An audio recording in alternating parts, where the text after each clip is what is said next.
Why any person would like to invest in shares or make a project, which means they are exposed to a higher risk.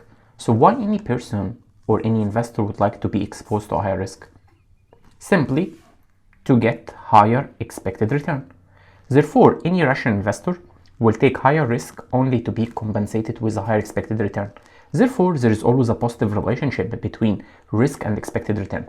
So if we'd like to draw it, on our y-axis we have our expected return, in our x-axis we have our risk, then we'll draw a positive line to show the positive relationship between risk and expected return, and this will be our average return. So if we look at our actual return here, we'll discover that our actual return is around our average return. Let's get another example. So in this example, we have our average return here as upward slope, and then if we look at our actual return, we'll discover that it moves around our average return, but look at the dispersion. In our first example, the dispersion from the average is very small.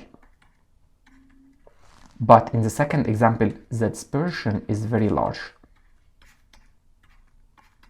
Therefore, which one will have a higher risk? The one with a higher dispersion or smaller dispersion from our average? So we could say that the higher the dispersion from the average, it means that the higher the variance, consequently the higher the volatility or standard deviation, which means we have a higher risk. Therefore, as long as our actual return deviates from our average return, so this means that the risk is higher. If our real return is very close to the average return, it means that the risk is lower.